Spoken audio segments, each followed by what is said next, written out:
It's currently a very difficult time in the political world. Granted, I know some of you are going to say it's a very difficult time in the world generally, but specifically in the US, it's been a very interesting, to put it nicely, 2 months or more in our political world and seeing how it's been affecting us. Now, usually we aren't politically opinionated, and we will be remaining that way throughout this episode, which is why I'm speaking in slightly more solemn tone than I usually am, because I would like to put that out here Mhm. while we're at the beginning of this episode. Now, the important thing to note, though, is that while all this chaos is going on, there's a lot of different ways to split up politics. Some of you might have heard of the fact that, there's sort of racial politics where people are using the racial groups that they're closer to gain their votes. There's, differences between gender, there's differences between sexualities. But in the end, we're all voting, or at least those of us who are voting. And there are different ways we see different issues. And at the end of the day, a lot of people end up arguing Republican versus Democrat versus liberal versus whatever else.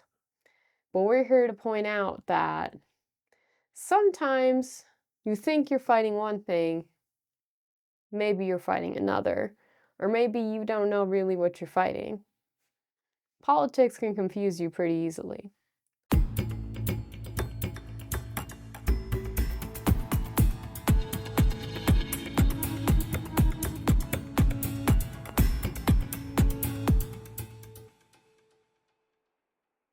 This is The Glass Floor. This is a podcast where we talk about gender equality and where it fits in different issues, as well as the importance of it, and sort of just trying to explain how both sexes have their issues and how they mirror each other. And we are sponsored by NCFM, the National Coalition for Men, which is a nonpartisan, diverse, inclusive group that fights against discrimination against boys, men, and the families that love them. And with that, my name's Katrina Overfield. This is my co-host Tim Goldish, and today we're going to be talking about politics, liberals, conservatives, and where that falls on the gender spectrum. Yes. Thank you, Katrina. Well, complicated. So, as Katrina said, we are not coming out as either liberal or conservative. We're not coming out as either Democrat or Republican. We're just looking at the gender breakdown. That's our focus, as always, is on gender.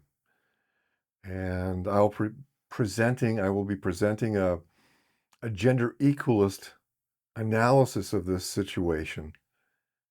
And we'll also be looking at lots of fascinating particulars with regard to which issues are most important to which sex. And my job in this is just to present the facts, the graphs, and explain it.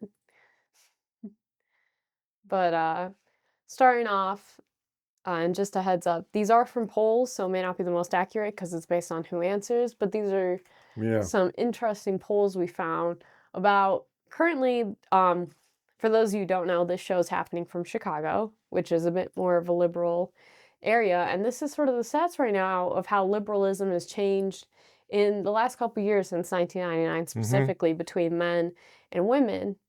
And you'll see Right. So you that see, this is a percentage that are call themselves very liberal. slash liberal. Yeah, either very liberal or just liberal, and the breakdown of by age group, and you can see that over time, the liberalism has increased in all age groups, but particularly here in the green, which is what women 18 to 29. 39. Yeah, And it's a huge jump. And yeah. actually, it's gone down in women from 50 to 64, Mm-hmm. which we'll see is, Yeah, quite a lot. Yeah. yeah. Or at least it made a little dip and then it went back up. So, and then women 65 plus has always been sort of going up, but slowly. But the biggest change is the women who are 18 29 has made a huge jump up to 40%. And sort of important to note with that then is the issues vary quite differently between younger women to older women.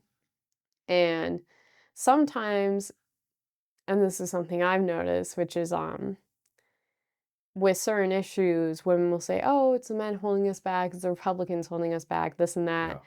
Yeah. It may be Republicans. It also may be Republicans who are women, or sometimes it's their own Democratic people who are in the older age groups. Uh-huh. Um, but it's been interesting to see this huge jump in women versus when we go to men, and their liberal identification, it seems to have stayed Yeah. rather the same. It's never been super high, which is historically, I think, quite accurate. Uh-huh. But it implies a huge difference, see? Mhm.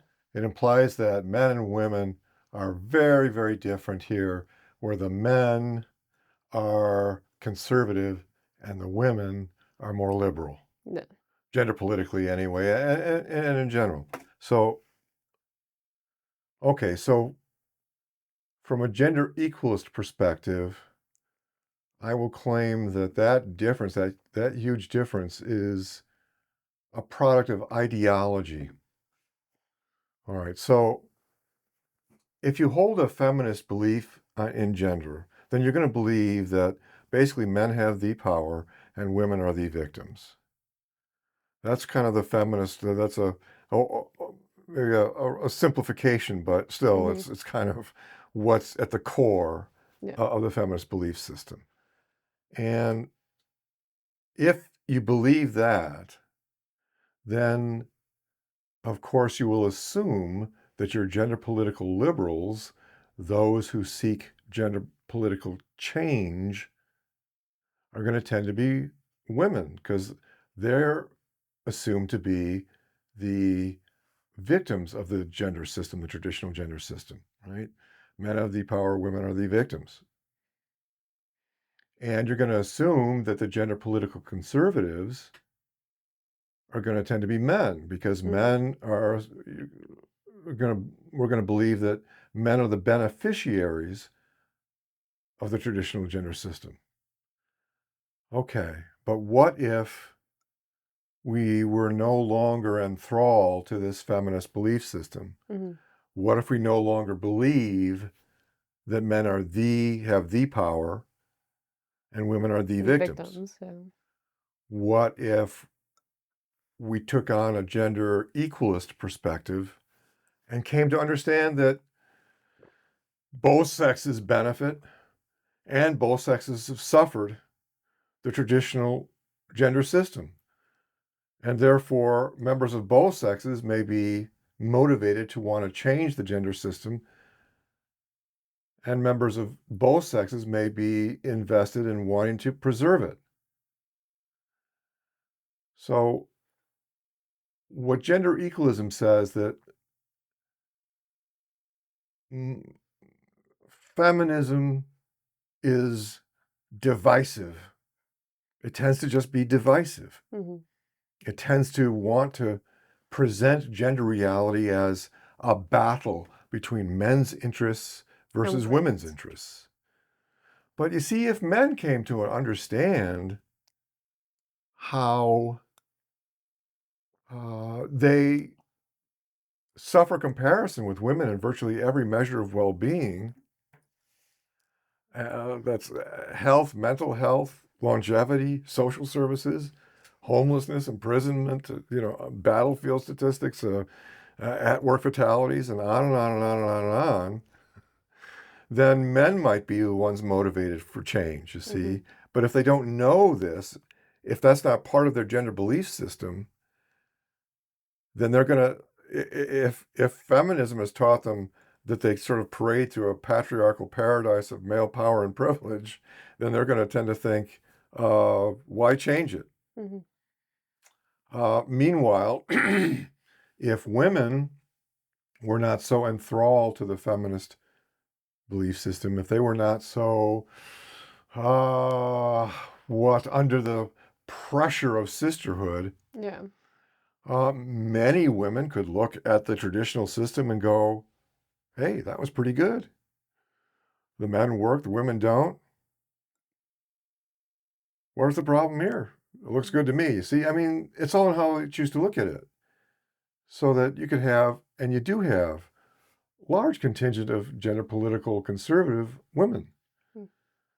And you have to notice too, like the pattern where feminism seems to be pocketed in the Democrats and democracy, as people put it. Um, Realistically, we're a democratic republic, or just generally a republic, but Well, yeah, I mean, supposedly we're a two-party the system, system, yeah. and these two parties are supposedly equal. But it seems that they fail to notice that the pressure in feminism is that they have to vote for whatever supports them, and because they're now pocketed with the Democrats, they sort of pressure them into voting for that, and it sort of goes the other same way around, Mhm. just not, I think, as powerful. I think with the men is just maybe whatever's more towards the traditional, more towards their instincts, Uh-huh. preservation, and that's a lot of what it seems Republicans sort of have. And it seems that because there's so much propaganda, gender politically, about conservation and feminism, it sort of makes them butt heads as a political stance Yeah. instead of a gender issue stance. Because Uh-huh. now they're not really discussing where the middle part of that issue would be Hmm. gender politically.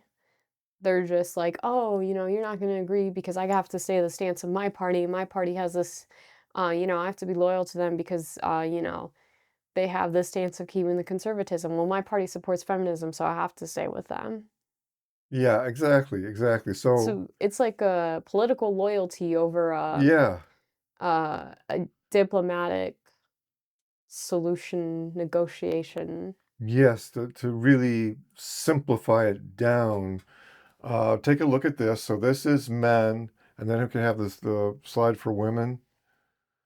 Look at the difference. Mm, So what I'm saying is that this difference is more the product of gender politics yeah. than it is the product of gender reality. Mhm. That this is ideology driven. No, it is. It's ideology driven, and it's have you heard during elections and people will be like, "Remember to vote Democrat," because they're supporting abortion. "Remember, vote Democrat if you still want your rights as a woman. Remember to vote Republican if you still want your household, if you want your family to still be here." Right. They make it sound like it's gonna disappear if you don't vote one party or the other. Right. Right. So Very political. Very political. mhm. Right. Well, abortion is a wonderfully non-controversial subject. I'm glad you brought it up. So we again take No no stance. stand. We are neither pro-life nor pro-choice. Or anything in between Anything that in you between, might have come up we with. don't touch it. But again, from a perspective of gender equalism, the point that I would make is that basically the issue of abortion is a conflict between gender political liberals of both sexes versus gender political conservatives of Mhm. both sexes. It's often presented as uh, a male versus female issue, Yeah. but it's not because there are as many women against abortion as there are men. And there are as many men that support Abortion. abortion rights as there are Or women. women, yeah. So it's really not, see, again, the gender equalist is always trying to overcome this divisiveness that's built into gender politics. And so, to that end, that's why I point that out. We don't have to have men and women at each other's throats over these issues. Yeah. We can better understand them. Many times, these gender political issues are just like any other issues. A battle between liberals and conservatives, not a battle between men and women. Yeah, and to that point, I wouldn't really say what you could put that issue under. I would say it's traditionalism versus modernism more than it is gender. But even that has its extents. I know some Southern people will be like, "Oh, well, it's a biblical issue." That is Yeah, your opinion. but that would make it put it in the conservative camp. Mhm. It I have opinions on that I will keep to myself personally because this organization has no opinion, but Yeah, yeah, we're staying way or clear. I know what I mean. I could go on too about elements in this, but no, I'm just looking No. at it from a And to be honest, it's an issue that's growing fewer and I don't wanna say fewer in interest, but become less relevant, I guess, is it? as Yeah. time's been going on. Yeah. 'Cause, you see it on the news a lot. You see a lot of people doing, women's marches and talking about abortion and stuff, but when we look over here with, most important issues in the latest 2024 presidential election, for Democratic women, abortion came in 3rd, Mm. with threats to democracy being the 1st, which, again, we take no political stance, but given the nature of where things are, it sort of makes sense. Uh-huh. Just because how that race went, but still, it's only 3rd, next after is inflation,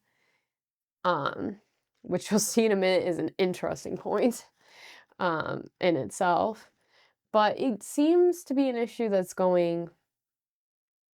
that is losing its relevance because more important issues are popping up. Or maybe not more important, but more trendy. Hmm. Because politics really is becoming a trend nowadays, if you think about it. A lot of people are jumping on bandwagons, Yeah. um and social media and joining in on online petitions and things like that. And how many of them are truly reading about the issues or educating themselves on the facts? Yeah. And no, Instagram doesn't count as educating yourself on the Uh, facts. I know there's so many y'all that read all those Instagram posts and you go, I know everything about the situation in Gaza. Go to CNN, go to Yeah, the BBC. ABC, NBC, BBC, like Yeah. go to Pew Research, go to any research, Cambridge, Uh-huh. Harvard, then come back to me. Yeah. But I digress. um, but it's interesting because it comes in 3rd, inflation 2nd, threats to democracy, and then everything is sort of like equal past that: immigration, gun policy, war between Israel and Hamas, and then war in Ukraine is just like Oh, sort of unfortunately disappeared disappeared practically. basically. Oh my God.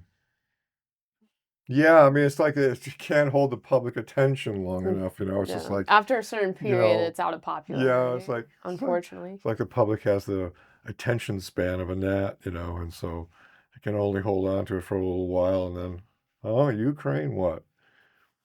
Yeah.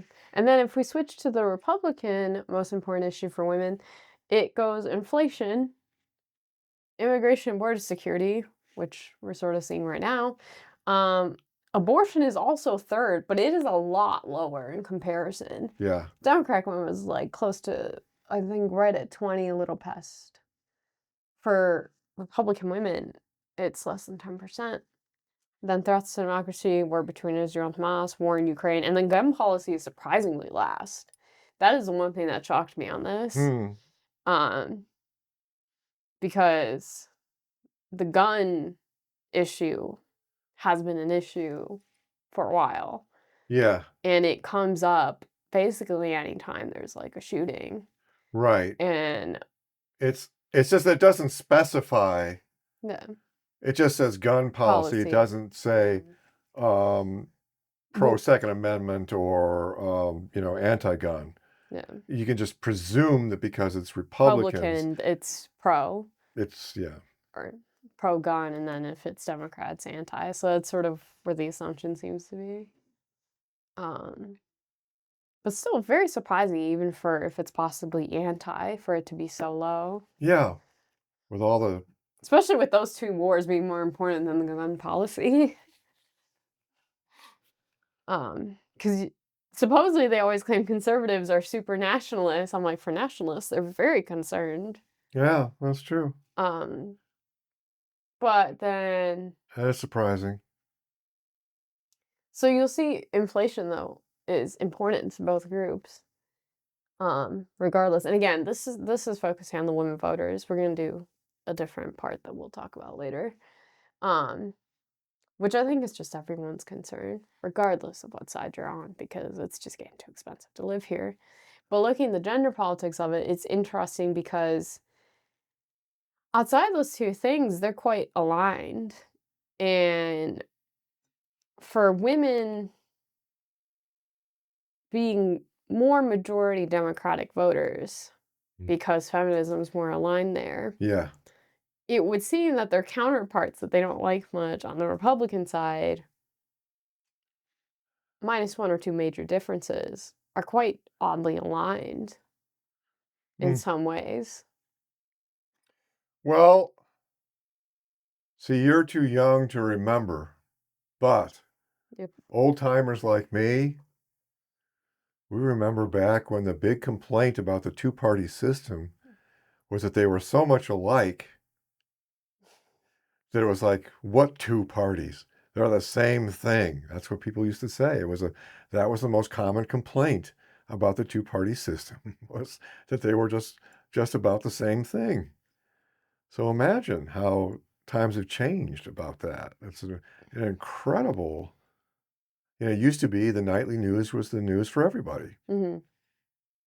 And now everyone's like, there's Republican channels, there's Democrat Yeah. channels.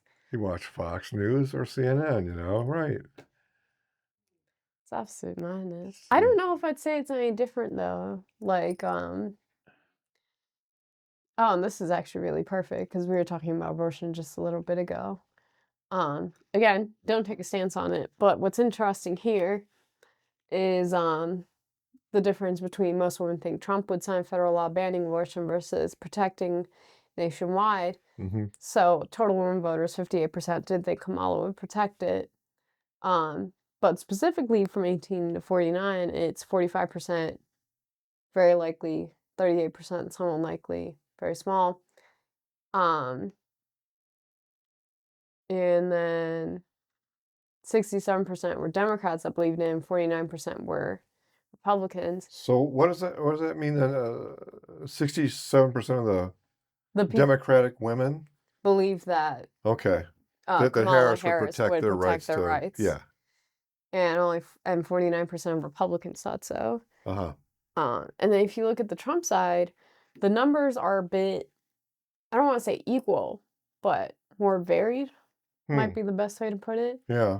Where when it comes to federal law banning abortion, it would seem there's less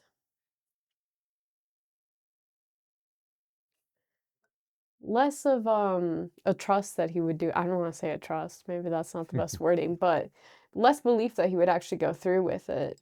Now, to be fair, there aren't that many women voters that vote for the Republican side, as we discussed earlier. Mm-hmm. But it's interesting that it was only 47% of the total women vote that believed he would actually do that. And of course, it would seem 62% of that was Democrats. But only 31% of Republicans believed he would sign a bill banning abortion. Interesting. Like, completely likely, somewhat likely was 36. Uh-huh. And they're the people supposedly voting for him to do it. But they have bigger faith in Kamala protecting Yeah. the rights. So at that point, the question really becomes, if you are claiming the other party's against you, but they don't have faith in their own candidate, supposedly, and doing what you don't want to happen, are you guys somewhat simultaneously on the same page in I an don't odd know. manner? I don't know, but this is not just a Democrat versus Republican thing because this is specific. This is Harris versus Trump, Yeah. and That's a little bit, at least a little bit different. Yeah, A it little bit is. different, maybe like It that. definitely faction different because there are those Republicans that don't like him. There's also some Democrats who didn't like Harris, but it's Yeah, still very interesting yeah, the levels of trust in the ability to protect versus the ability to ban something such as abortion. yeah. Well, more specifically, that Trump would sign such a ban. Mhm.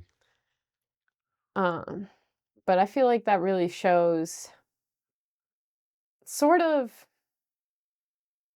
maybe where, at least in gender equalism, um, sort of where like faith lies with it. And not faith as in Jesus, to clarify, like faith in their candidate, like the Uh-huh. trust they have in them, and as well just the trust they have in their issues. It seems like really possibly the hesitation there in trusting him is also the fact that maybe they don't fully want it, or at least not all of them. Even if they are Republican or Democrat, they don't want a banning of abortion. Well, remember that very, very famous quote? I wish I knew who it was. It was such a brilliant analysis after Trump won the first time. And people were just astounded. I was that he'd won. And some commentator said, well, here's the thing, you see, the the press and all, the liberal world, they they took Trump literally, but they did not take him seriously. Whereas the conservatives took him seriously, but they did not take him literally. Literally. And that was the difference.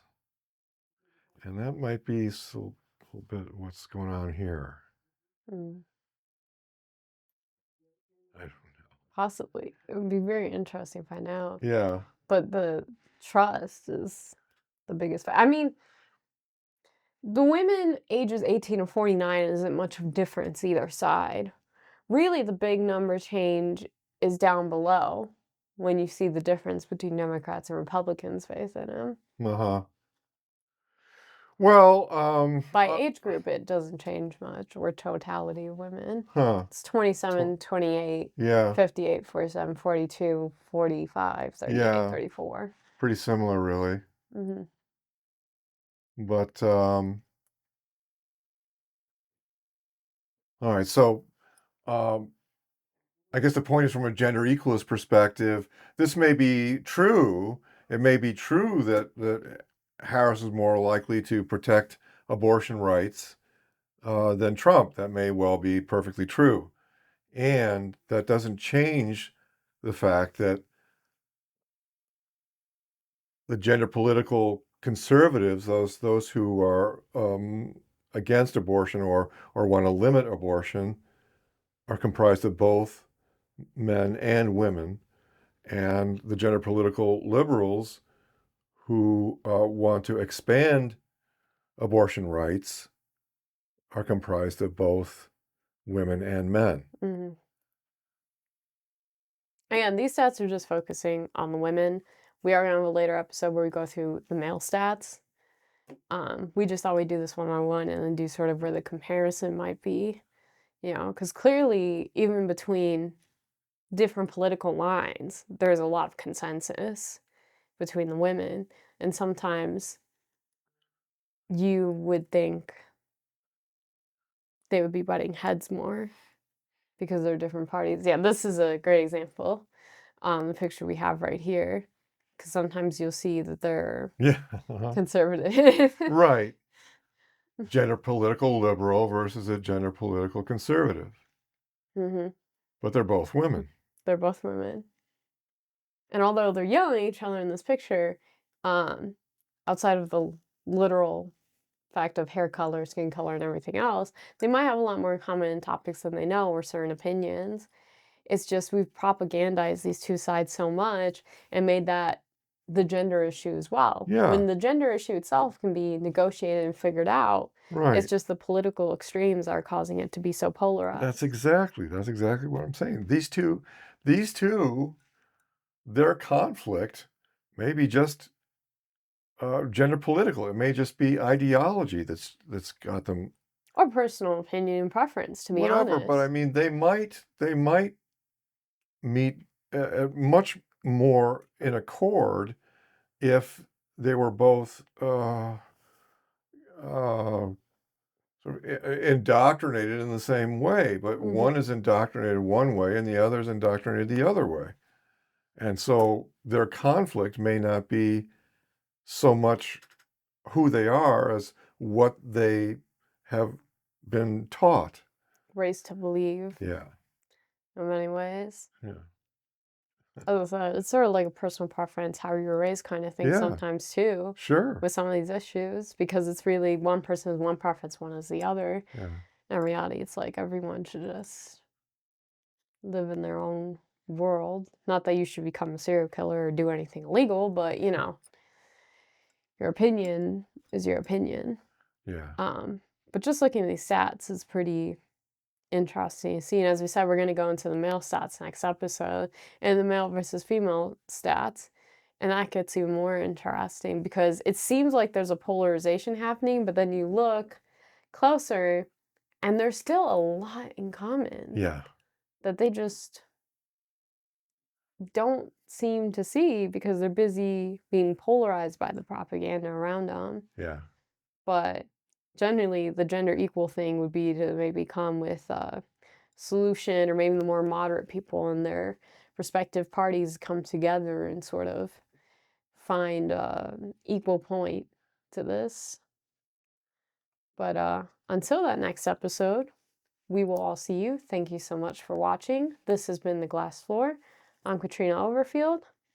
I'm Tim Goldish. Thanks for watching. Like and subscribe.